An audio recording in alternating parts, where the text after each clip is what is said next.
हाय किसी को मैचन आज में हम बात करेंगे ब्लॉगिंग के बारे में। सो आज मैं आपको बताने वाला हूँ ब्लॉगिंग के नेक्स्ट पार्ट के बारे में। सो प्रीवियस ट्यूटोरियल में हमने बात किया था किस तरीके से जो कि आप अपने टेम्पलेट को कम्प्लीटली कस्टमाइज़ करेंगे, एक किस तरीके से किसी भी टेम्पलेट को आप इजी तरीके से कस्टमाइज़ कर सकते हैं। एक सिंपल मेथड मैंने आपको बताने की कोशिश किया था और एक सिंपल तरीके से मैं आपको कस्टमाइज़ करके दिखाया था।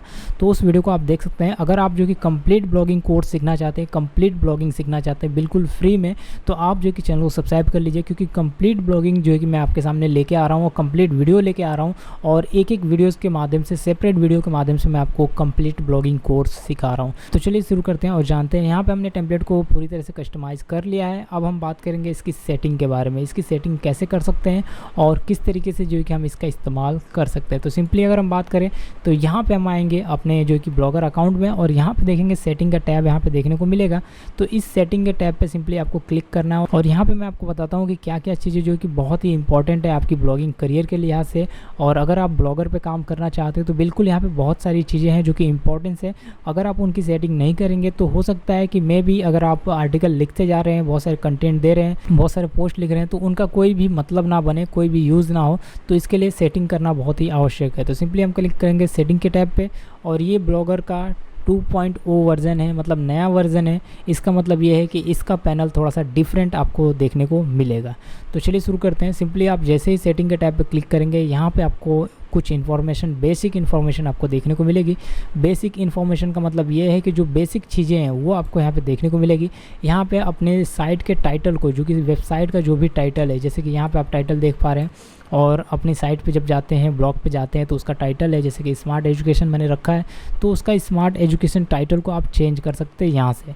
साथ ही साथ अगर हम बात करें तो यहाँ पे डिस्क्रिप्शन आप दे सकते हैं। यहाँ पे अपनी जो भी आपकी ब्लॉग है, जो भी आपकी साइट है, उसका डिस्क्रिप्शन यहाँ पे दे सकते हैं, चेंज कर सकते हैं यहाँ से ईजिली, ठीक है। उसके बाद अगर हम बात करें तो यहाँ पे ब्लॉग का लैंग्वेज उतना मैटर नहीं करता है, इसको हम जो कि इग्नोर करेंगे।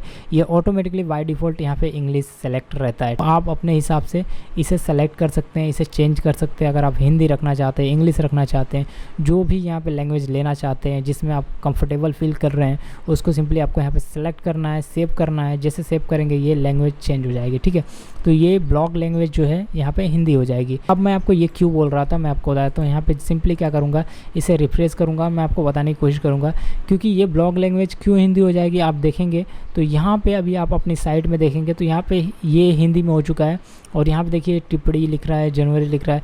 तो मतलब हर एक चीज़, जो भी यहाँ पे चीज़ें हैं, जो चीज़ें हिंदी होने लायक है, वो सब की सब चीज़ें यहाँ पे हिंदी हो जाएंगी। देख सकते हैं लेवल ये हिंदी हो चुका है। तो अगर यहीं पे अगर आप इसे इंग्लिश कर देते हैं तो ये पूरी तरह से इंग्लिश हो जाएगी। जब मैं आपको बता देता हूँ, यहाँ पे हिंदी हमने लिया, अब हम इसे जो कि इंग्लिश कर देते हैं और इंग्लिश करने के बाद मैं आपको यहाँ पे दिखाने की कोशिश करता हूँ। यहाँ पे रिफ्रेश करता हूँ, देख सकते हैं ये हिंदी है, ये भी हिंदी है। तो अब आप देख लीजिए ये इंग्लिश हो चुका है। तो जो भी लैंग्वेज आप कंफर्टेबल फील करते हैं, जिस भी लैंग्वेज में, उसे आप सेलेक्ट कर सकते हैं। उसके बाद अगर हम बात करें तो टाइटल चेंज करना है, बिल्कुल यहाँ से चेंज कर सकते हैं। टाइटल चेंज करेंगे तो ये आपको यहाँ से आपकी साइट का टाइटल यहाँ से चेंज हो जाएगा ऑटोमेटिक, ठीक है। उसके बाद अगर हम बात करें डिस्क्रिप्शन का मतलब ये है कि ये जो डिस्क्रिप्शन आप देख पा रहे हैं, यहाँ पे छोटा सा आ रहा है, ये डिस्क्रिप्शन है। इसमें आप कुछ भी चेंजेस करेंगे तो वहाँ पे चेंजेस रिफ्लेक्ट होगा, यहाँ पे रिफ्लेक्ट होगा, ठीक है। उसके बाद अगर हम बात करें तो नीचे की तरफ आना है। यहाँ पे देखते हैं ये एक ऑप्शन दिखा रहा है अडल्ट कंटेंट। अडल्ट कंटेंट का मतलब ये है कि यहाँ पे किस तरह के कंटेंट आप प्रोवाइड कर रहे हैं। अगर आप अडल्ट कंटेंट प्रोवाइड कर रहे हैं, जैसे 18+ के कंटेंट आप दे रहे हैं, तो डेफिनेटली इसको ऑन करना पड़ेगा आपको। इसे इस तरीके से इसे ऑन करना होगा, एनेबल करना होगा। अगर आप जो कि अडल्ट कंटेंट नहीं प्रोवाइड कर रहे हैं, जैसे कि आप अच्छा यूनिक कंटेंट दे रहे हैं जो कि कोई भी रीड कर सकता है, कोई फैमिली मेम्बर, कोई भी आए रीड कर सकता है, तो बिल्कुल आप इसे डिसेबल ही रहने दीजिएगा। लेकिन अगर आप 18+ के कंटेंट प्रोवाइड कर रहे हैं, जैसे कोई वेब सीरीज, कोई कुछ भी आप ऐसा कुछ जिसके बारे में प्रोवाइड कर रहे हैं, फिर सेक्सुअल कंटेंट के बारे में आप जो कि आर्टिकल लिख रहे हैं, कुछ भी ऐसा कुछ, तो इसे ज़रूर ऑन कर लीजिएगा, इसे एनेबल कर लीजिएगा। अब हम बात करते हैं, यहाँ पे देखेंगे गूगल एनालिटिक्स जो है कि यहाँ पे प्रॉपर्टी दिखा रहा है। अगर आप चाहते हैं कि आपकी साइट पे जितने भी पेज व्यू आ रहे हैं, यहाँ पे देखेंगे ये पेज व्यू आपको शो करता है, जितने भी ट्रैफिक आ रही हैं उसे एनालाइज करें, तो यहाँ पे गूगल एनालिटिक्स का आईडी आपको यहाँ पे दे सकते हैं और उसके जरिए आप यहीं पे आप सारी डिटेल्स देख सकते हैं। यहाँ पे आप आएंगे तो ऑटोमेटिक गूगल एनालिटिक्स जितने भी लोग आ रहे हैं, कितने विजिट हो रही हैं, कितने विजिटर आ रहे हैं, सब कुछ यहाँ पे देखने को मिलेगा। सिंपली क्लिक करेंगे और यहाँ पे गूगल एनालिटिक्स का आईडी यहाँ पे दे सकते हैं। इसके बारे में हम आने वाले ट्यूटोरियल में बात करेंगे। फिलहाल अगर हम बात करें तो ये फेविकॉन यहाँ पे देखने को मिल रहा है। फेविकॉन का मतलब ये है कि ये जो आप देख पा रहे हैं ये आपकी वेबसाइट के जो ब्लॉग है इसके ऊपर आप देखेंगे तो ये ब्लॉगर का फेविकॉन लगा हुआ आ रहा है, ठीक है। ये ब्लॉगर का इस तरीके से, इसे हम कहते हैं फेविकॉन, ठीक है। यहाँ पे अगर देखेंगे तो इसे फेविकॉन बोला जाता है। तो यहाँ पे ये जो आ रहा है यहाँ पे, इसे क्या करेंगे, इस फेविकॉन को चेंज करेंगे हम, क्योंकि ये ब्लॉगर का है बाय डिफ़ॉल्ट, तो हम इसे चेंज करेंगे। सिंपली क्लिक करेंगे फेविकॉन पे, और जैसे फेविकॉन पे क्लिक करेंगे ये आपको इस तरीके से लेके आएगा। यहाँ पे चूज़ फाइल करना है, और ध्यान रखिएगा कि 100 KB से कम होना चाहिए। चलिए मैं इसको देखता हूँ कितना KB है, और ये देख सकते हैं 26 KB का है, तो इसे मैं लेके यहाँ पे इंसर्ट कर देता हूँ। तो एग्जांपल के लिए मैंने इसको लिया और इसे सेव करता हूँ। मैं आपको दिखाने की कोशिश करता हूँ कि क्या अपडेट यहाँ पे आ रहा है। सिंपली मैं इसे अपडेट करूँगा, रिलोड करूँगा, और अब आप देखेंगे तो ये फेविकॉन चेंज होता हुआ नज़र आएगा। आपको देख सकते हैं ये अभी फ़िलहाल रिलोड हो रहा है, अभी पता चल जाएगा कि ये चेंज हुआ है या नहीं हुआ है, ठीक है।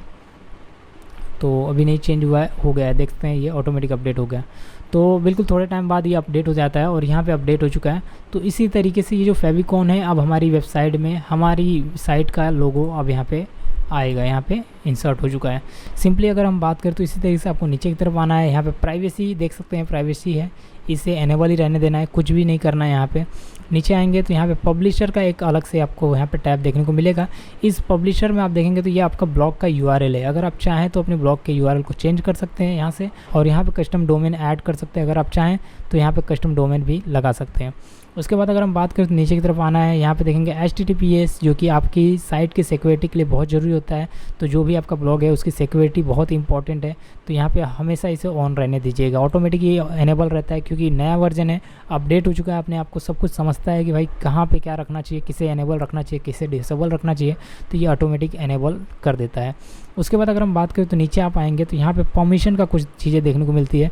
अब परमिशन में मैं आपको बता रहा हूँ, यहाँ पे ब्लॉग एडमिन एंड ऑथर, अगर आप चाहते हैं कि कोई और भी इसके अंदर आर्टिकल लिखे, कोई और लोग भी यहाँ पे लिखे आर्टिकल को, तो सिंपली आप जो कि इसके ऊपर क्लिक कर सकते हैं और इस पर परमिशन उसको ग्रांटेड कर सकते हैं, परमिशन दे सकते हैं, ताकि वो भी यहाँ पे अपना ब्लॉग आर्टिकल लिख सके, ठीक है, आपकी ब्लॉग साइट पे। तो एक नया ऑथर बना सकते हैं। उसके बाद जो कि काफ़ी कुछ इंपॉर्टेंट नहीं है यहाँ पे अगर हम बात करें तो, लेकिन इसके बारे में भी हम आने वाले ट्यूटोरियल में बात कर लेंगे थोड़ा सा। लेकिन यहाँ पे आप नीचे आएंगे तो यहाँ पे देखेंगे पोस्ट का एक अलग से आपको पैनल देखने को मिलता है, ठीक है। अब पोस्ट के पैनल में अगर हम बात करें तो यहाँ पे देखिए maximum post shown on the page, इसका मतलब ये है कि 7 पोस्ट यहाँ पे शो कर रहे हैं। यहाँ पे काउंट कर लीजिए, देखिए 1 2 3 4 5 6 7, ठीक है, ये 7 पोस्ट यहाँ पे डिस्प्ले करेगा। अगर आप चाहते हैं कि 7 नहीं 10 पोस्ट डिस्प्ले करे, या फिर आप चाहते हैं कि 5 ही पोस्ट डिस्प्ले हो, उससे ज़्यादा ना हो, तो सिंपली इसे सिलेक्ट करिए और सेव करिए। सेव करने के बाद जो है कि यहाँ पे आपको रिलोड करना होगा, और अब जो है कि आपको सिर्फ और सिर्फ 5 ही पोस्ट यहाँ पे शो होंगे। देख सकते हैं 1 2 3 4 5, ठीक है, ये 5 पोस्ट शो होंगे, बाकी सब ओल्डर पोस्ट में चले जाएंगे। उसके बाद अगर हम बात करें तो यहाँ पे आप देखेंगे पोस्ट का जो कि टेम्पलेट है वो ऑप्शनल है। अगर आप चाहें तो पोस्ट का टेम्पलेट भी यहाँ पे दे सकते हैं, लेकिन ये ऑप्शनल है, इसका कुछ यूज़ नहीं है ज़्यादा। और यहाँ पे इमेज लाइट बॉक्स का इस्तेमाल कर सकते हैं, जो कि जो भी इमेज है उसको light box as a light box में यहाँ पे ये डिस्प्ले करेगा, ठीक है। उसके अलावा अगर आप देखेंगे आइडियल पैनल है, इसको आप इग्नोर कर सकते हैं, कोई टेंशन नहीं है। इसके बाद यहाँ पे कमेंट, लोकेशन, ये सब ऑन रहने देना है, कुछ भी नहीं करना है, यहाँ पे कुछ भी नहीं करना है। पोस्ट यूजिंग जो कि ईमेल, जो कि अगर पोस्ट करना चाहते हैं तो उसे यूजिंग ईमेल के थ्रू आप पोस्ट कर सकते हैं, या फिर अगर हम बात करें तो इन्हें पब्लिश ईमेल इमीडिएटली आप कर सकते हैं। तो ये सारी चीज़ें आप समझ चुके होंगे। और उसके बाद अगर हम बात करें तो यहाँ पे कोई इंपॉर्टेंस नहीं है ज़्यादा।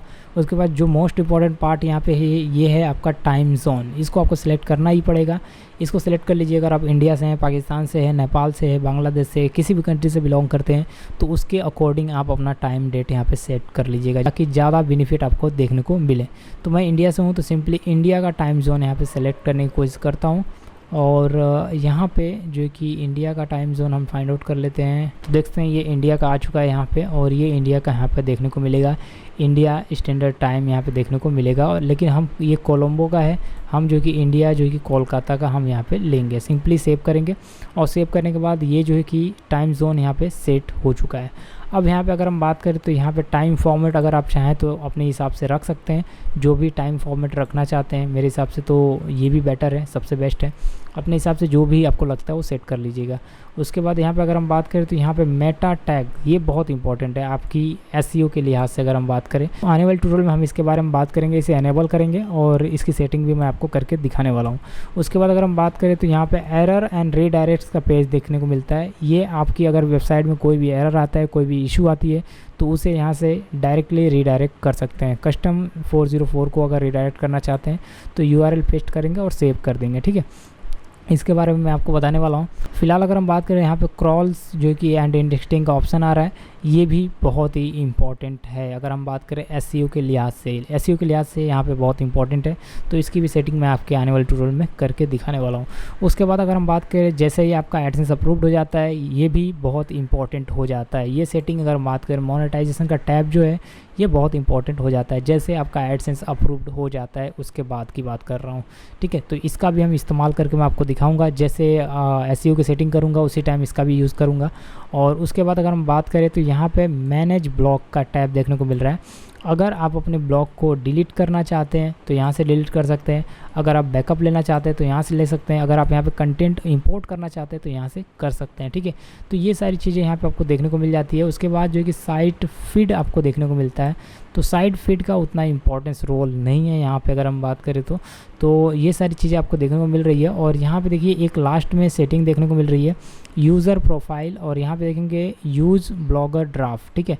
अगर आपका ब्लॉगर में जो भी पोस्ट हैं वो ड्राफ्ट में है, तो उसे अगर आप एनेबल कर देंगे इसे, तो ऑटोमेटिकली जो है कि वो यूज़र को शो होने लगेंगे, पब्लिश्ड हो जाएंगे ऑटोमेटिकली, और वो यहाँ पे कोई भी यूज़र जो कि उसको यूज़ कर सकता है, देख सकते। तो अगर अपने प्रोफाइल में कुछ चीज़ें चेंज करना चाहते हैं, नाम चेंज करना चाहते हैं, कुछ भी चेंज करना चाहते हैं, तो यूज़र प्रोफाइल से वो सारी चीज़ें यहाँ से देखने को मिलती है।